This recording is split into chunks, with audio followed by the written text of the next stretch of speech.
Do you want to bang on the drums, or you want me to? Say whatever you want to say, and then Well, then we'll be done. That's it. Well, thanks for coming. This last day of the show. I think Tim and I really expected after the first night that we'd be playing in front of a couple of people a night. So we only prepared 7 shows, so there's really nothing to see today. But it's been kind of amazing experience. I wanted to thank Larry and Annalie and Brittany and David and Pavel and John, all the people, Jude and Caroline, worked on this. I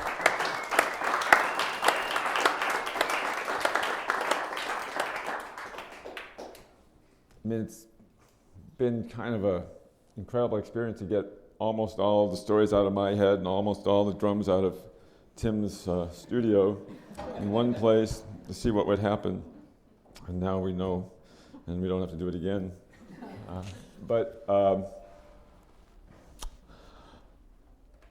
we didn't expect that because we don't think ahead that well, that the last 2 nights of the performances would be on Passover and Easter Sunday. But we rallied, and if you look in your seats, you'll find Alpha Cayman and chocolate bunnies and things like that, because there's nothing that really sets up a show better than hiding candy in the seats. So your attention will be... And there's grass. I mean, there's grass. So if you can't enjoy this show, you can't really enjoy any show.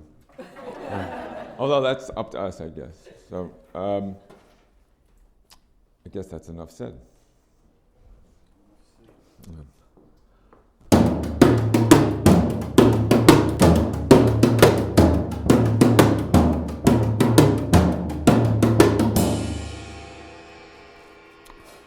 Well, as we were saying on Friday night, as I was trying to sort of set up the story of Passover, which of course is linked to the story of Easter, Passover being the Last Supper.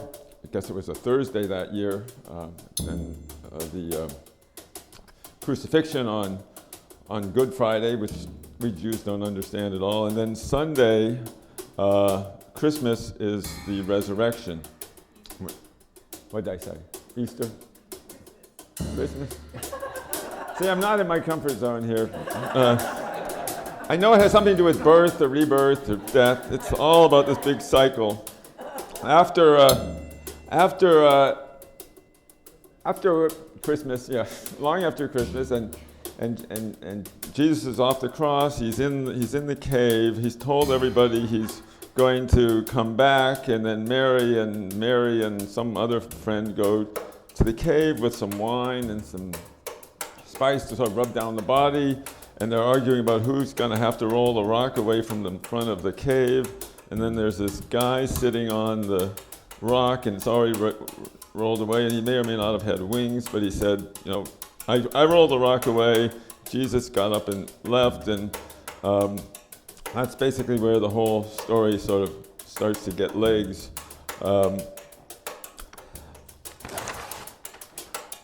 Yes, in some cultures, the word Passover and in Easter are synonymous, but we make a serious distinction between the two. I was thinking about the problem of how we understand this story. I sort of brought the difficulty, the sort of cosmological difficulty of understanding this sort of resurrection from the dead was brought home on Friday night when our friends Jack and Mary said that their daughter Ellie had come back from Sunday school having heard the story of Easter, and she said, based on the information, she's about 6 or 7, I guess, based on the information that she gathered from the story, Jesus was a zombie, and which is kind of an understandable conclusion to reach, given our present state of cosmological awareness. But it did make me think a lot about the difficulty of translating sort of our understanding, a prosaic understanding of the world into this sort of metaphysical mysteries that are bequeathed to us. For example, the problem of the Father, the Son, and the Holy Ghost. I love the diagrams that come around this, like the idea that if this is God, then there's a Father, the Son, the Holy Ghost, and then this is like not, this is a not, this is a not, and this is a positive and a positive. And you have to sort of think of these as a kind of simultaneous existence. Instead of 1 and 1 and 1 equaling 1, it's 1 times 1 times 1 equaling 1. We went into this material sometime earlier. I won't go deeper into it, but it did make me think about the problem that I had, especially as a child, not unlike Allie, trying to understand how language develops into a kind of embodied feeling, I guess with want of a better word. I wasn't raised in a particularly religious household, but I did read a lot of joke books, and I somehow felt like a joke, a properly constructed joke, was a kind of a formula that would induce a reaction, like a prayer of some sort, but at a much more secular and sort of immediately satisfying level. So I read lots of jokes, and I would tell jokes that I didn't understand. The same sort of way, if you could like memorize a Latin prayer to God, somehow there would be a consequence, even if you didn't understand. In fact, the mystery of the prayer was greater if you didn't understand what you were saying, because there was a possibility that it was a transcendent statement as opposed to like, don't rain on the crops or something like that. I tried to put this theory into action by writing letters to my aged grandparents who lived in Miami Beach. You may recall, these are the same grandparents who walked across Europe years before from the town of Dogshits, and they ended up in Miami Beach, which is a nice life cycle to take. They didn't speak, I mean, they spoke English, but the sort of nuances of the language, I think, were things that they weren't that interested in. But so once a week for a while, I would sit down at this old typewriter and I would copy out jokes from the book of humor, Young Person's Book of Humor I had. This is before a certain level of political correctness had developed. So there were one of the most popular, biggest sections of this joke book were little moron jokes. What did the moron say to the mama? And so I remember the one that I typed out to send to grandparents was, why did the little moron throw a clock out the window? And there was, I think they even had an illustration of like a little moron throwing a clock out the window. And the answer is because he wanted to see time fly. And at many levels, I totally just didn't understand that joke. How, like, sort of the metaphor of a clock standing for time flying as an idiomatic expression, I didn't know, but it was in the joke book, therefore it had to be funny. And there seemed to be some sort of circular logic involved in the idea of throwing and time being. Anyway, I typed it up and I sent it off to my grandparents, and they wrote back and told me how much they enjoyed the joke. And I don't think either one of us got it. I don't know if they ever got it. And now that once I got it and I understood all the, well, anyway, the grandparents who came from Dogshits arrived in the country in sometime before World War I. And years later, as a grandson, Jude and I moved to Williamsburg, New York, into a loft on Hope Street, which, like many of the lofts, especially at that time, was a factory building. It had been a factory. It still had all sorts of schmatas it was a shirt factory before we were there, but down below there was a belt factory, stamping out belts 24 hours a day. It was very picturesque, get a lot of space for very cheap in Williamsburg back then. And I thought it was particularly ironic that, we were moving back to an old sweatshop when, the previous couple of generations of Jewish immigrants had worked in these sweatshops, and this was an old Jewish neighborhood. Our friend Tony was writing a column for the Village Voice at the time called Shelter, where she'd visit various people and talk about their colorful places. So she wanted to come write about our space. And she looks around, and I'm sort of telling her this general story about her grandparents and artists and sort of this nice sort of circle of life story. And she, being a good journalist, sort of leaps on this angle and constructs a kind of an instant narrative that she sort of suggests is true in the story, as opposed to perhaps outright claiming to be true, which is that we were living in the sweatshop, working as artists, that my grandmother had worked in 100 years before. Made for a very entertaining story, but when my father read it, he'd say, what would he say? What the hell are you talking about? Your grandmother never lived in New York. She never worked in a sweatshop. But I said, but it could have been true. It must have been true. There must have been some artist who lived in a sweatshop that a generation before had been occupied by some relative. And it was like a larger truth perhaps was served by the sort of manipulation of our family history in this small and slightly deceitful way. Not that I don't believe the article actually claimed that this was my grandmother, but she had an artful way of posing the question in this interview session, and I had to sort of admit that there's a possibility that my grandmother's ghost was in the art studio. I'm sure my grandmother wouldn't have understood the art we were making any more than either one of us understood the moron joke. But my mother actually was a bohemian in that same neighborhood 30, 40 years before I was there. In the end of right around 1950, she moved to New York, and she lived with a bunch of her fellow Reed College graduates in a home on Taylor Street, which is in southern Williamsburg, just on the other side of Broadway from the place that's gotten very fancy. And she was an aspiring playwright and a part-time nurse on Ellis Island. At that time, Williamsburg, the southern Williamsburg, was still was filling up with refugees from the Holocaust. A lot of Hasid families were in this neighborhood, and on the sidewalk in front of her house, there was a young man named Armand Gross who had. This is probably the most unusual part of the story. He sold gasoline for cars on the sidewalk. He had like a pump and cans of gasoline. And like almost all the immigrants in the neighborhood at that time, he had numbers tattooed on his arm. He told stories about how, at Auschwitz they were lined up.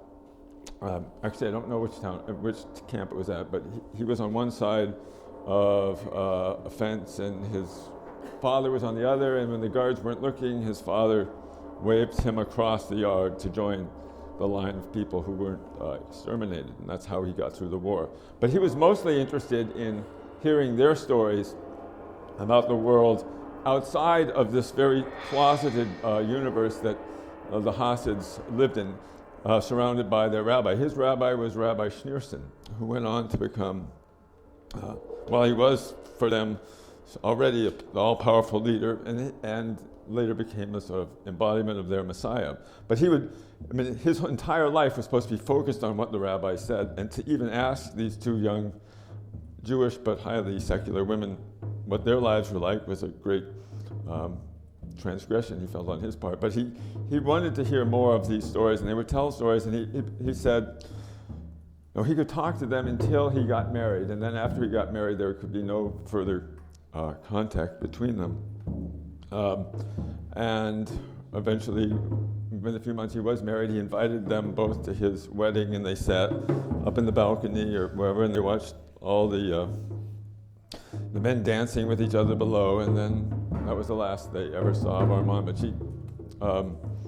she describes Williamsburg at that time as being a place where she could walk home from the Marcy Avenue stop to her house, at any time of night or day, and there'd be people dancing on the street, expressing their religion through prayer and dance and song.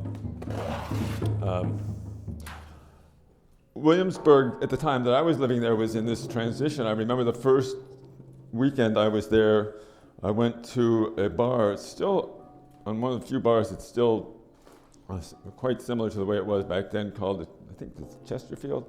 Anyway, we were sitting at the bar, and the bartender was sort of telling us the story of this neighborhood. He saw that we knew this was over like 25 years ago, and he went into the history of this immigrant neighborhood. It had been first where a lot of Germans had been, and then a lot of Italian families and Dutch, and an African American, and then the Jews were coming, and then the Poles and the Caribbean families, and now the artists are here.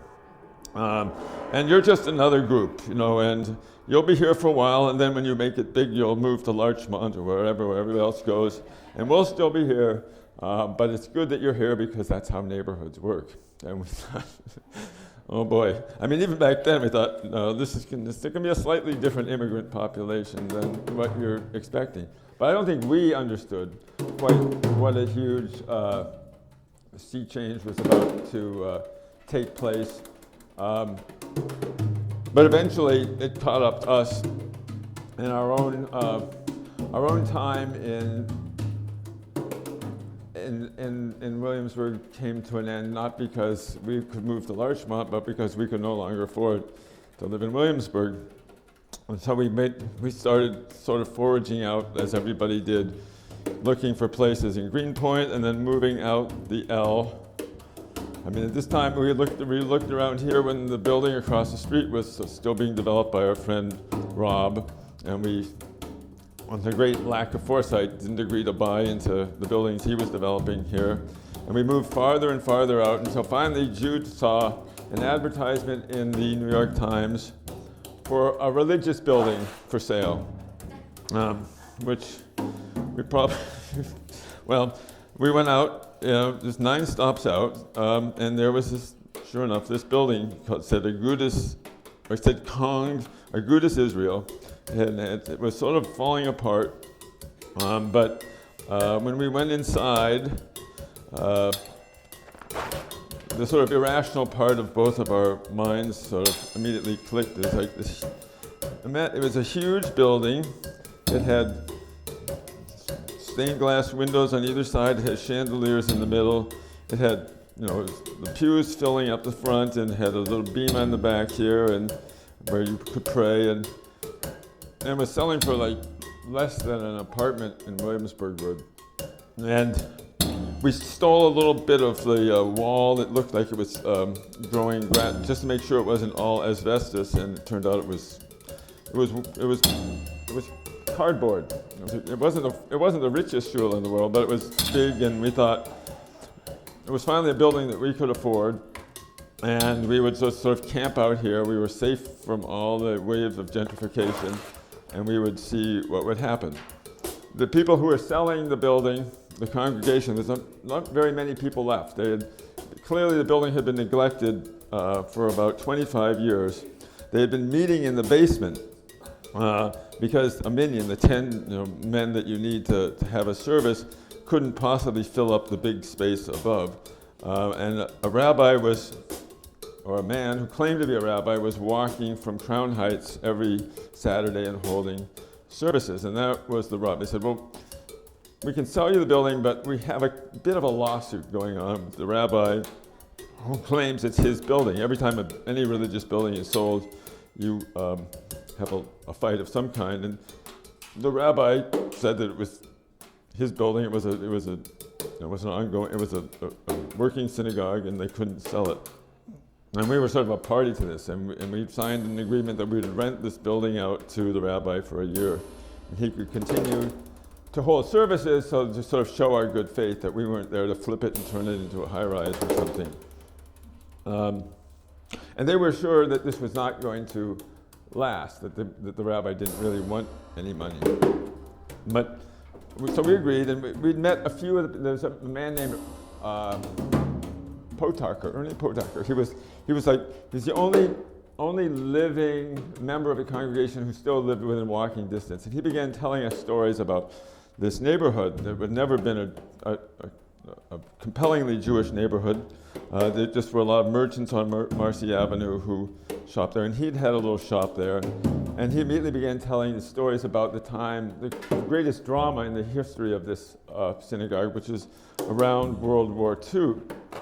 He had a shop that sold dry goods, and he described how it was a German neighborhood. This whole area had been built on breweries at the turn of the century, and then after the Prohibition had come in, the breweries went away, but the community stayed. And it was the center of the German-American Bund, the sort of pro-Nazi German social centers that were very active in all over the United States, especially before the Germans invaded Russia. But he described how people would come in, his German neighbors would come in the middle of August in 1939, and they would be buying heavy woolen underwear, and he didn't know what they were doing with this product in the middle of August until a few months later, when the German army did in fact invade Russia, and he realized they were all sending long johns back from Ridgewood to Germany for their relatives in the German army who needed to keep warm on the advance to Moscow, which didn't work out so well for any of them. But and so he retaliated by having these heavy rolls of fabric fall down on them whenever they walked into the shop. The trial itself dragged on for days and days.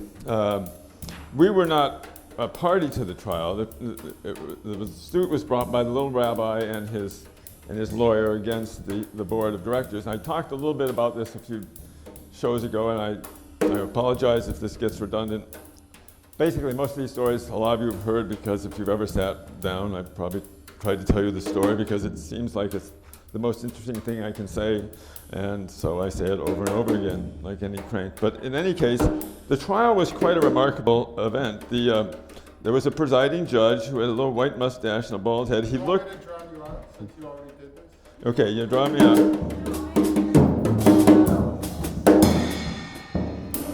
Don't worry, he'll tire out soon.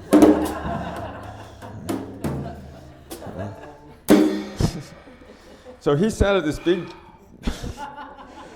big desk, and then this very tall, thin, bald lawyer for the synagogue, and his partner was a little short, fat man with a mustache, arguing on one side, and then the sort of mid-sized, heavily bearded lawyer for the rabbi stood on the other side, and they argued back and forth and back and forth. At one point, I said to Jude, as a Jew, I was embarrassed because they were having this unseemly fight about this building, and this man who looked like the sort of epitome of American waspishness was sitting in the middle, probably going, "Oi!" At one point, this guy was sort of saying, "According to Talmudic law, the building is ours." And he said, "Look, I got the Queen's statue of real estate law here, and that's all I can rule on here." But the two lawyers for the synagogue's board were actually very pleased to see this guy. It turns out he was on their Talmud reading club, so he was an insider too. The whole thing was quite a colorful moment, especially when an old man, 90-year-old man, was called to the stage. There weren't very many people left who had actually been active in the synagogue, but this was a man who was a doctor who had been he'd been raised in Italy and it's forced to serve at some capacity in the Italian army, I believe. Is that? I can't. Anyway, you don't know. I'll say it. He was in the Italian. He came to the United States after the war and settled in Ridgewood and became a member of this congregation, and then became a member of the board. And so he was up there for hours being cross-examined, mostly about details of the charter for the synagogue. The synagogue was actually quite pleased because they're always worried that rabbis are going to try and make off with the building. So they'd written very strict rules about who could and could not be a member of the congregation, which they thought would frustrate the little rabbi who was trying to get the building.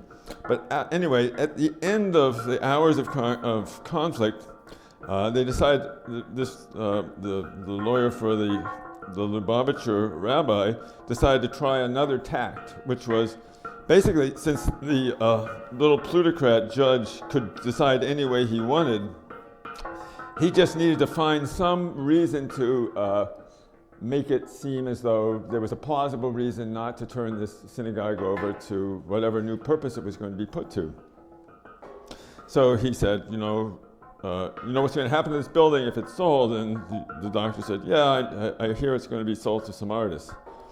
And he said, well, how does that make you feel? I mean, this building is very close to your heart. He says, yes, I came here after the war. I raised my sons here. They had their bar mitzvahs here. It's very important to me. And he said, well, you know what artists do. And they're going to have all sorts of wild parties and orgies and naked people running around in the sanctuary. Did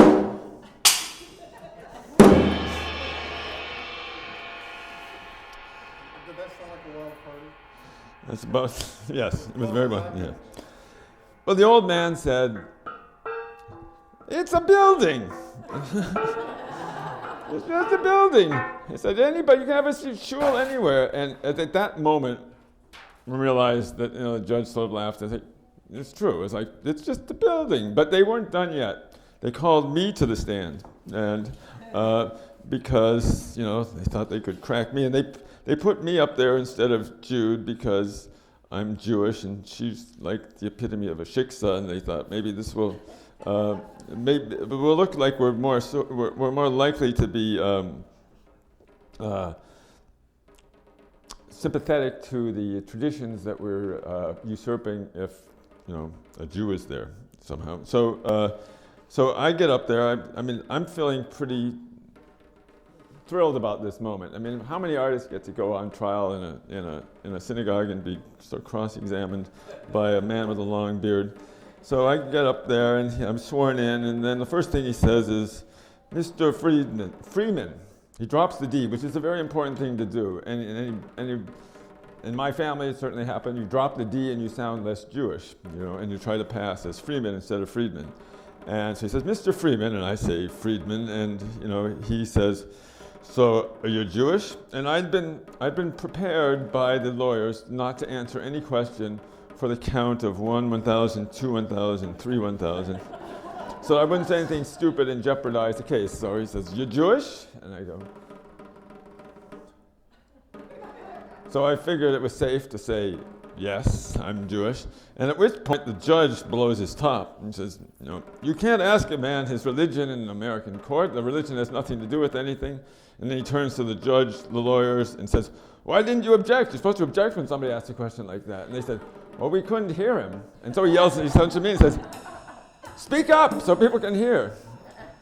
So I'm still having that problem. So I say, so that gets off the table. And then the next thing they ask is, so you're an artist?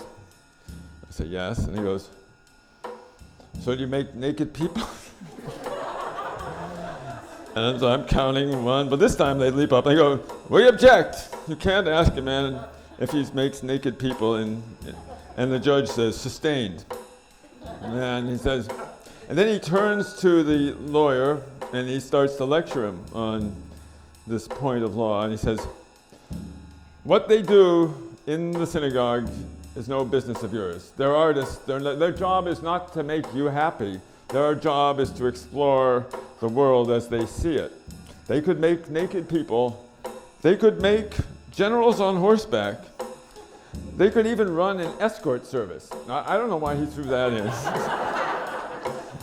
But I got from naked people to men on horseback to an escort service. But it was a pretty compellingly broad list of things that we could do. And so the guy said, oh, okay, and he sat down. And then the judge turns to me and he sort of says, by the way, do you make generals on horseback?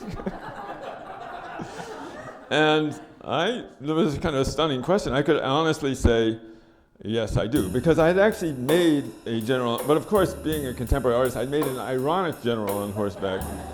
It was very small, It was a series of very small bronze generals, and of course, they were all naked. But actually, this piece did satisfy almost all of the criteria that he set up for it for legitimate art making at the time. Except it was never utilized in an illicit solicitation organization. Eventually, the judge did find in favor of the board of directors, and they allowed the building to be sold to us. And they even booted the little rabbi out for his, for the year that he could have stayed in the synagogue selling. I mean, he didn't have any money, so he basically set up a little Shabbat house up the street, and he's still there. 15 years later, he comes on every high holy day. He comes every Friday, and he shoves the little circular from the Messiah, the same Schneerson who was the rabbi for Armand Gross, who my mother told about the larger world, lived to become their Messiah, and he was the man who was duct taped to his face to the briefcase of the lawyer who came in for the trial. But then every Friday, Schneerson, who continues to publish a weekly newsletter 10 years after his death, proving his supernatural status, is delivered to our doorstep, and then on every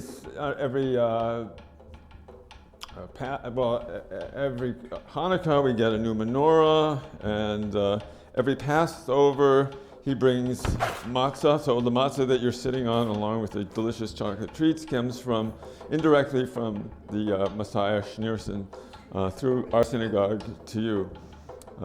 And thus another story is closed. As we moved into the synagogue and we began to we didn't have wild parties. We did have a very nice Thanksgiving party the first Thanksgiving. Everybody kept their clothes on and brought over potatoes and green beans. But for the first, it hasn't happened so much recently, but certainly for the first decade of the time we were there, people would come and ring the doorbell, often older people who had some history with the museum. Our friend Wendy, who's an artist, who many of you know, whose father and grandfather grew up in this neighborhood, came by Irving, and he stood on the bima, which is the platform in front of the ark, and told us how he'd recited his bar mitzvah passage portion right from that very spot some 70 years before. And he began to tell us stories about the neighborhood as he grew up. His grandfather had been a glazier, had a glass shop on Fresh Pond Avenue, a few blocks away.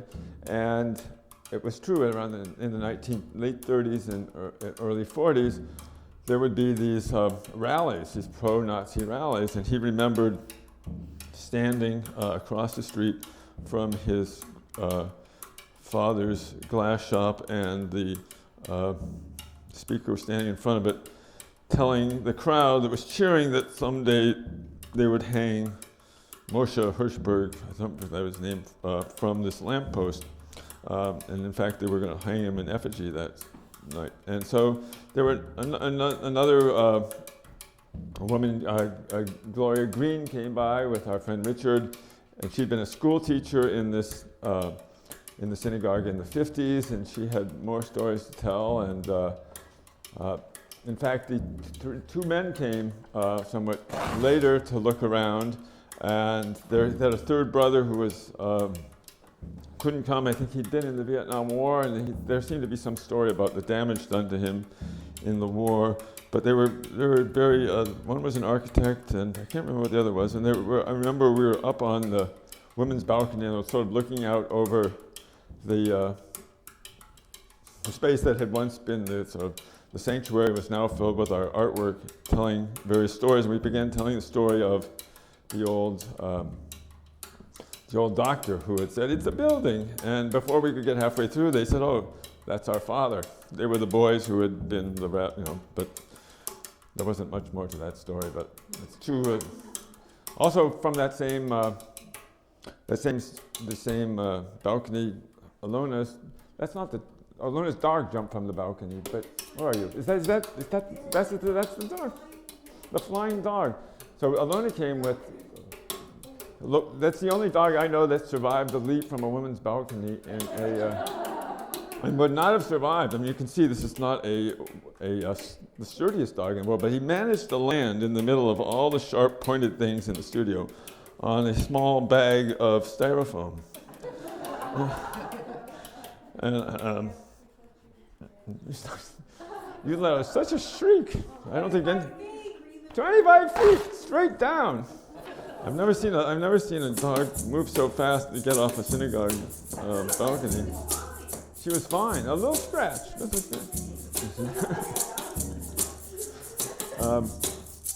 One thing that we did do to utilize the space was do a number of performances to celebrate our 25 years together. Jude and I staged a football game where I embodied the entire St. Louis, the New Orleans Saints, and she was the Indianapolis Colts at the 2010 Super Bowl. Our friend Joe's here was the astonishingly efficient referee, and our friends Sabrina and Gabrielle were also referees, and Brittany was here. Basically, I don't think we've made too much progress in terms of our collaboration since then, but anyway, we played this wonderful Super Bowl game where we had the TV going and we were playing the same games the points as they were scored on the in real time. We would reenact these things. We were sort of operating on this sort of principle that in the Borges story, Menard, somebody rewrites the Don Quixote story word for word with the premise that anybody can, who's a superb athlete, anybody who's a Spanish conquistador can write about Spanish conquistadors, but to write the same story 200 years later, 300 years later as a French intellectual is a much greater feat. So the absurd premise of his story is that a man has rewritten Quixote, a couple of chapters of Quixote word for word. So it seems to be the same story, and yet it's entirely different because it's produced under different circumstances.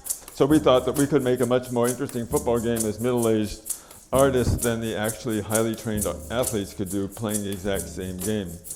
That was not a premise that was investigated further, but it did leave us eager to do something new with the space. And since we were sort of in the habit of sort of confronting these sort of iconic forms of American pastimes, it seemed like the next natural thing to do in a space like this, after turning it into a football stadium, was to make a movie there. And it being a big, crumbling, old religious building with a Jewish history, and me going for sort of the low-hanging fruit, it seemed like if we could make a horror movie. It seemed like this was a space ripe for a kind of a ghost story of some sort. I'd just seen the film A Carnival of Souls, which is sort of a wonderful, very low-budget 1960-era movie about this woman. It's sort of an anti-resurrection story, I guess. She's, this young woman and her friends are driving through town in their car, and another car of fast-talking young men pulls up beside them and challenges them to a race. And they go racing through the town, and then they come to a trestle bridge outside of town, and they're sort of trying to stay on this bridge, and then the women's car veers and flies off the bridge and crashes into the river below. But finally, you got your Foley skills together. Yeah, fun. All right. So what do I do with all this? Don't worry, they're underwater. So they're trying to find the car, and they can't find the car, and they've given up for dead. When suddenly the woman you see, sort of the camera sort of betrays that she's our star because she's close to the window and she has long blonde hair, and she comes out of the river and climbs onto a levee, and she's sort of soaked, and she's a little bewildered. She doesn't remember how she got out of the car, but she seems to be fine. They dry her off, and then she is a church organist, and this is a town where they build organs, and then the organs are sent to the congregations that have purchased them, along with a trained organist, apparently. And so she has been assigned to a church in Utah, outside Salt Lake City, in a couple of weeks, and she insists she's okay. And so she drives through the night from Kansas, I think, to Utah, and the music is very creepy. And in the middle of the night, she suddenly starts seeing these sort of visions, this sort of man with like dark lines under his eyes sort of appears in the window, and she swerves off, and she's these sort of ghouly figures, and she gets to this town, and she checks into a house, a boarding house, and she's staying in the boarding house, and she's going to the church and playing the organ, and she's sort of being pursued by this creepy guy in the room next to her, and she's sort of fending him off, and she continues to have the visions of this sort of strange man with his dark under his eyes. Outside of town, she'd noticed this enormous pavilion, sort of empty space in this old kind of fairground. And she asks the minister about that, and he says, he describes his history. It had been a fairgrounds, and then it had been some kind of tabernacle, and now it was abandoned. She tries to go out there with a doctor, and she sort of sees, she's drawn to this thing. She doesn't know why, but she can't stay away. And she's kind of antisocial. She's not really mixing with the congregation. The minister's getting sick and tired of her act, and she's beginning to sort of have these moments of invisibility. She feels like people can't hear her, they can't see her. She's seeing all these dancing figures when she goes to the carnival place, and they seem to be beckoning to her, and she's running away. She invites this man to stay with her because she doesn't want to be alone, but then the monsters, these creepy figures show up, and she chases them out, and she goes back to the carnival place, and she goes inside, and then everybody's dancing wildly, and they pursue her, and she comes running out across this sort of field, and they're running after her, and then they all close in on her. And the screen goes black. And the next morning, the people from the town come out, and they see her feet sort of in the mud, and then they stop. They don't know what happened to it. And then there's a kind of a jump cut from that to the river from the town she came from. And they finally found the car, and they're pulling the car up out of the mud, and inside are all three bodies. And that she's been dead all the time, and she was a ghost. And I think a lot of David Lynch and George Romero were influenced by this. Obviously, there's a kind of a O. Henry or Night Gallery, Twilight Zone cross. But it was a very simple story, very straightforwardly told, and I thought, I could do that. We could figure out a story like that. And I began writing a script, drawing together all the elements of the storylines that had sort of accumulated thus far in this neighborhood. This synagogue in a German neighborhood with all these threats that are sort of accruing around the space. And it occurred to me, without too much heavy lifting on my part, that a golem would be the ideal sort of creature that would sort of turn this ghost story or mystery story into something interesting. A golem, as you may or may not know, is a kind of supernatural creature created out of clay by a rabbi under times of great duress for a congregation. It's not clear if this is a folk tradition or a fiction tradition, but the first stories about golems seem to appear in the literature in the mid-19th century about this rabbi from Prague, 1550 or so. He created a golem in response to some of the pogroms in the area out of clay, this tremendously powerful figure that protects the people, but because it has no soul, it has to be animated by the word of God, and then it begins to run amok, and then he has to deanimate it by taking the word of God and turning it into the word for death, and then he takes it apart and puts it into a million pieces and he puts it up in the balcony of the synagogue to await the next time when another great holy man can reassemble it and protect the people in times of trouble. So Jude and I tried to sort of piece together a story that we could tell using this idea of a golem, and since we were a little bit short on ideas or resources, we thought, well, we would have a story about two artists who move into a synagogue and are pursued by a golem, but then we thought that was too close to us, so we have the artist die in the first scene, and then have a young woman come to try to investigate what happened to the dead artist. And because we actually have a young woman living in the building with us named Ella, and Ella was a musician who was kind of a charismatic person who was up for anything. And she had told us something after a week or so of being in our building. That sort of stuck with me. She said, my friends think it is funny that I am living in a synagogue because I was born and raised in Auschwitz. And I thought, well, it's not exactly funny, but it is interesting that you would make this transition from living in. So we turned the story into a story of Ella, this woman with a somewhat tortured past, which our actress didn't really have, about coming and trying to reconstruct this, and then it kind of deteriorated into a kind of a pot boiler about the art world and trying to and then the golem is there somehow, but the golem's really a little old man who's based on what our friend Mr. Potiker looked like, and then there's ghosts and all sorts of things.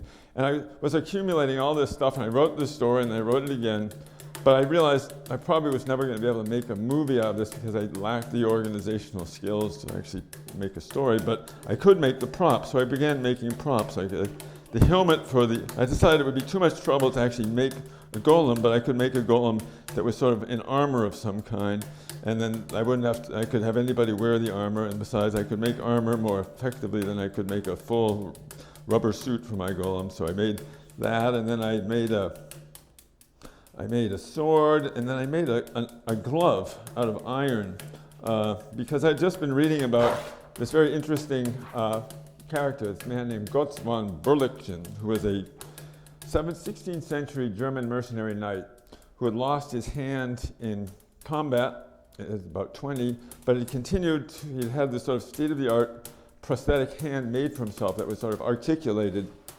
and he could continue to fight because he could be set to hold a sword or to hold a pen. He became a poet.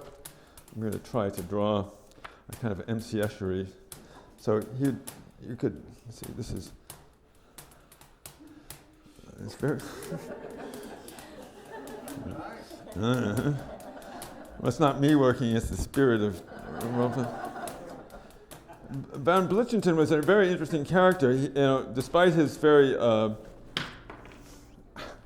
his profession, he lived at ripe old age and wrote many plays, got into lots of fights, and lived to actually become a fairly famous character in German culture. Goethe wrote a play about him a couple of hundred years later, utilizing him as sort of the flower of German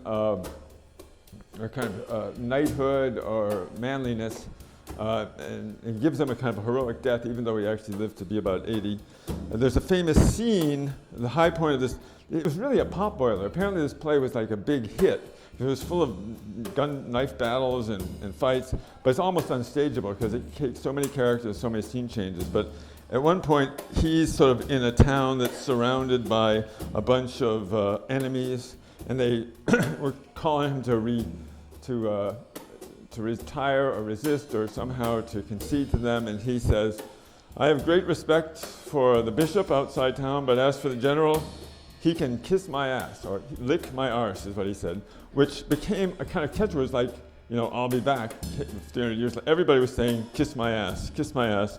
It entered this, I don't know if it entered the vernacular at that point, to the point where we use it all the time, or it was called the Swabian curse. And a lot of people said it because it's unclear whether kissing, it seemed to be true that in medieval times, exposing your rear end to a danger or to like an evil spirit was a way of warding it off. I don't know if that has anything to do with the way that we currently like when you moon somebody, you're actually reenacting this. But so the iron glove became, as you might expect, it's such a charismatic image. It was utilized many times in the Russian and German military history. There was a Panzer division, was named after the iron glove. They committed many atrocities, and they themselves may have been the victims of a post-war atrocity at the hands of American soldiers who captured them. A number of U-boats had the iron glove insignia on them. But I probably put more attention into the iron glove as a tool of the golem than I should have, but I really enjoyed making the iron glove, and I'm glad that I got to have it live again.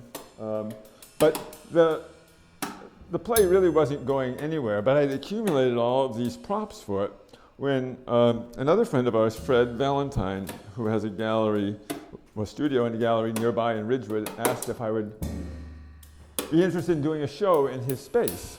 And at the time, all I'd been doing for a year was making props for this movie. So this was, I think, also about the time when there was that interesting show at the MoMA of all of the stuff from the Tim Burton movies. It was like a sort of an inventory of all the ghouls and goblins in his thing. And it seems like such an absurd idea that I proposed that we make a show in Fred's gallery of a movie that had never occurred, as though it was sort of, anyway, you get the idea. But as I'm telling him the story, I'm realizing what a sort of weak premise this is, but I'm talking about Ridgewood and the golem, and suddenly I start speaking in a kind of a different tense. I had forgotten to tell him I was writing a screenplay. I'm just telling him this story about the golem in Ridgewood. And then suddenly it becomes a documentary.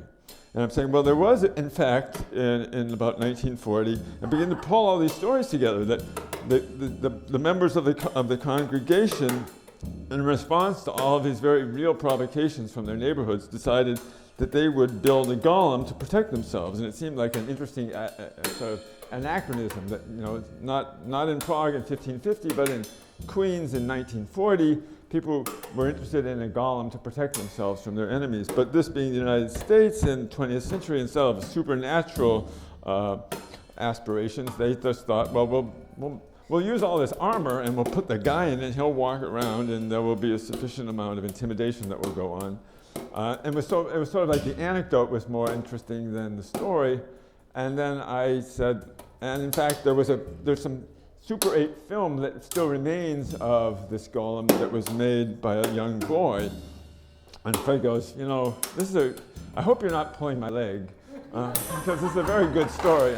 And I said, well, it could be true. It's telling a larger truth that should be true, but in fact, it's the truth that tells, or the lie that tells the truth, or something like that. And Fred said, okay, if you want to do it, you can do what you want. So I could put together a 10-minute movie of clips, so I got a bunch of my friends to perform and act, and I even spent an inordinate amount of time trying to figure out who was the person who actually made the movie. And I made a conglomerate figure, a little boy named Eli Bergman. Eli comes from my middle name, which is Elias, and Bergman, I thought, well, Ingmar Bergman is like the quintessential filmmaker who's the last thing that you would imagine a Jew would be, but it's a kind of Jewish name. So Eli Bergman is like this weird sort of hybrid name that sort of can slightly transmit its own falseness while being a somewhat credible name.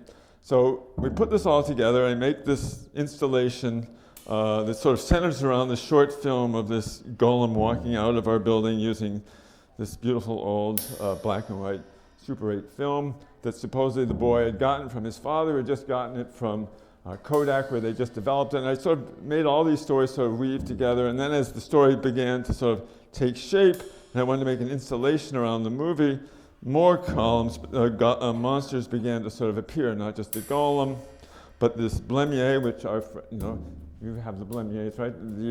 It's a headless figure that may or may not have existed. And then there's so they had too few heads, and then there was the monster with too many heads, which was the Hydra, which was the beast of the apocalypse that was somehow mistaken for a real thing in Hamburg, the same street that turned into Wilson Avenue in our neighborhood after World War I. Linnaeus, the first sort of objective scientist that sort of classified the world, saw that it was a fake, and he had to get chased out of town. And then there's another monster without a head called Xing Tian, who's a Chinese creature who lost his head in battle and then continued to fight using his nipples as eyes and his belly button as a mouth. And he's the exemplar of a kind of manly attention to his honor to his leader, to his lord and master. He was a sort of a Chinese version of Grutz of the Iron Hand, I guess. So all these stories were sort of coming together in this sort of mishmash of tales about sort of the way people tell truth and tell lies and differentiate themselves objectively and not so objectively from each other.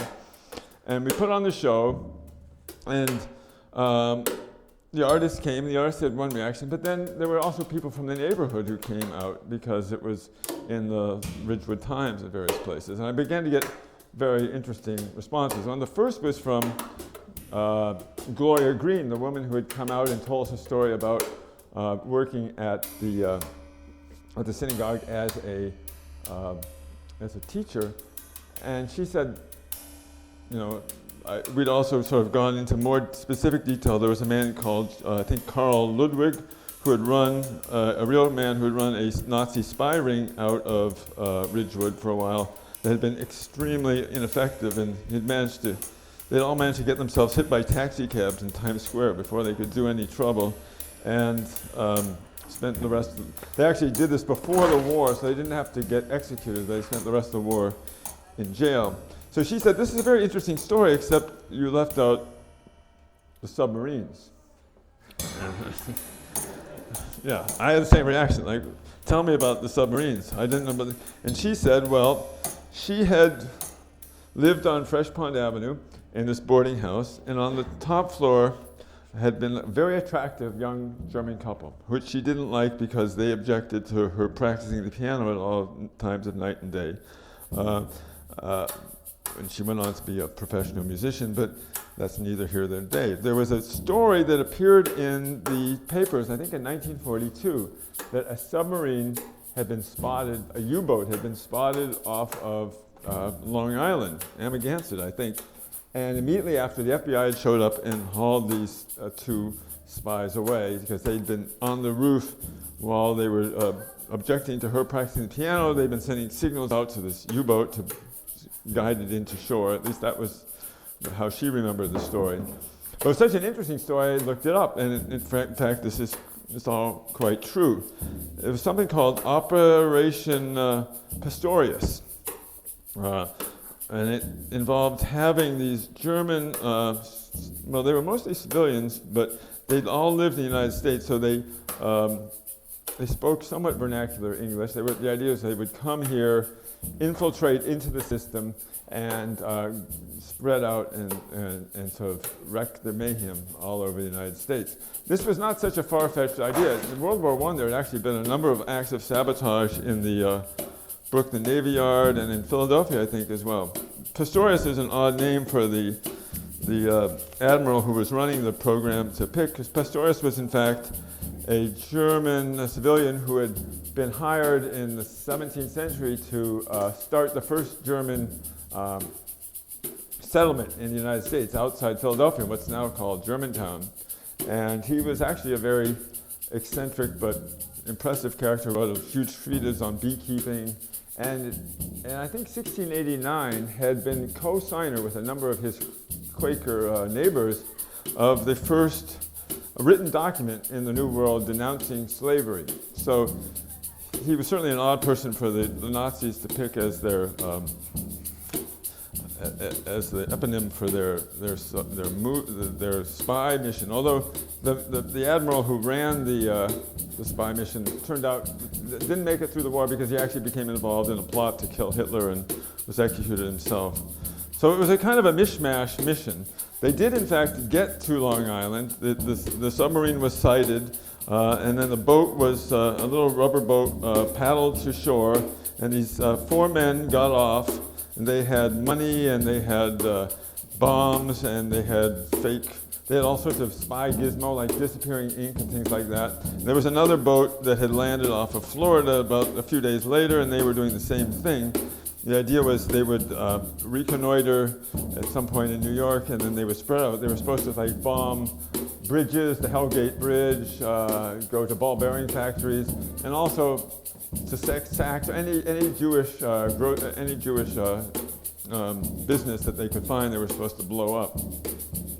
The head of of Operation Pistorius on the ground immediately decided this was a very bad idea, and with one other man decided that they would turn in all the other spies and perhaps save their neck. They didn't think it was a well-conceived plan and didn't have much hope of succeeding. So he called the FBI. They knew that Hoover knew that there was a German boat had landed. They found the catch of uniforms and bombs that they were supposed to come back and get.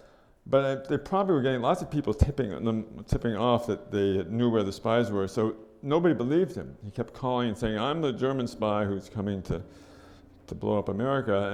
And they said, "No, call back later." So he's spending all his money, and he's playing pinochle at the waiters club. He'd been a waiter.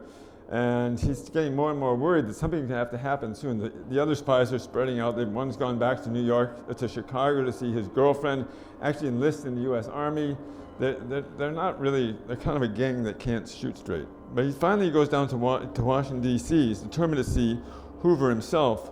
But he can't get to see Hoover. He gets to see some sort of minor acolyte. And this guy won't listen to him either. And he finally takes out the $75,000 he has. He dumps it on the table, and that gets their attention. And now Hoover finally has something that he's been bragging to Roosevelt that he's going to catch these spies, and he really hasn't got much of a clue about how to get them, but suddenly they turn themselves in. He doesn't tell Roosevelt that, he just says he's caught them. They round up all the spies thanks to their leader, and they put them on trail. Roosevelt is determined to execute them as quickly as possible to sort of send a signal to Germany not to send any more spies over. And so he institutes a special trial that's presided over not by a jury of civilians, but by generals and other members of the military. It's a very extra-legal situation. He's calling on precedents that actually were set by Abraham Lincoln in the Civil War, where he suspended habeas corpus and he just kept people in jail or tried them on various charges of espionage and treason. And actually, but in the Civil War, they were able to sue and get freedom. Somebody was trying to foment revolution in Indiana or something, which seems ironic these days. But Lincoln wanted him executed, but he got out somehow.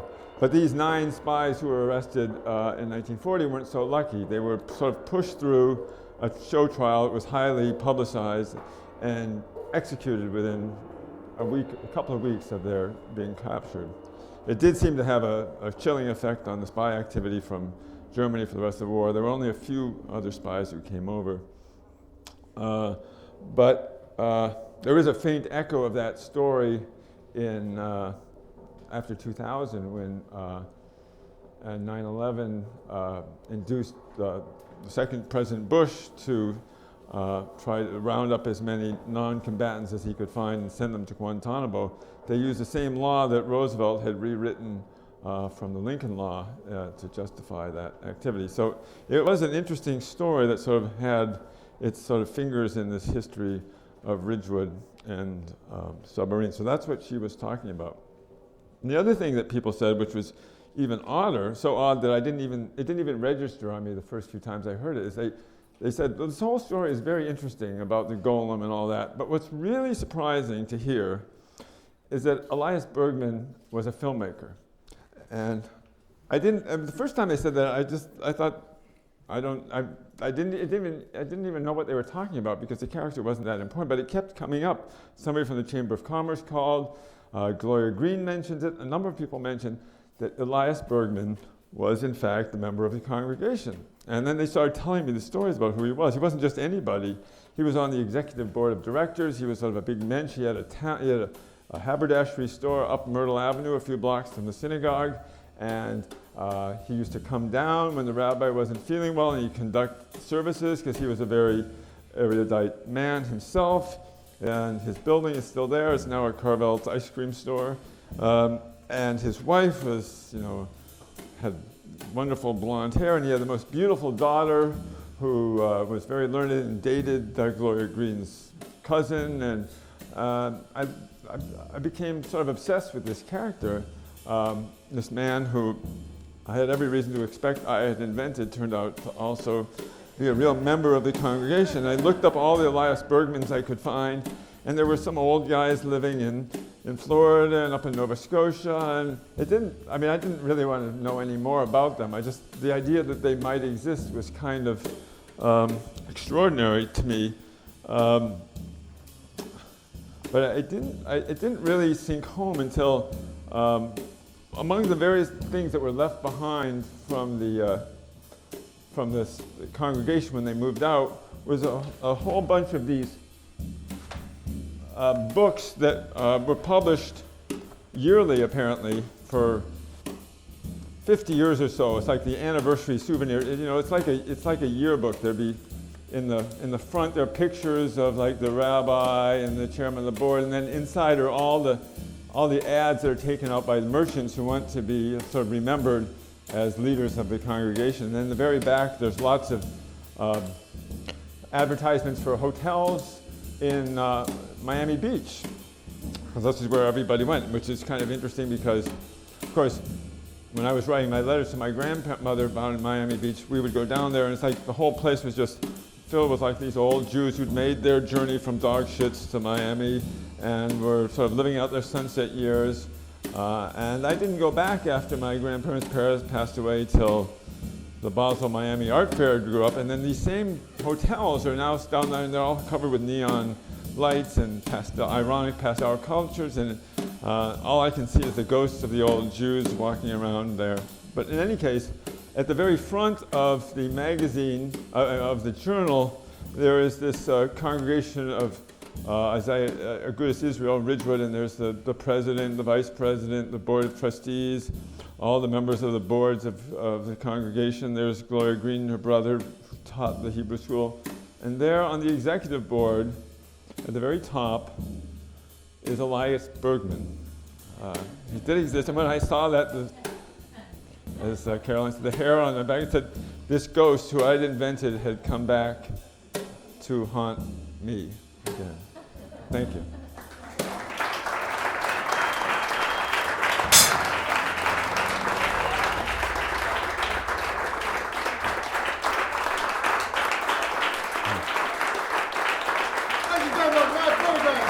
Tim Spelios!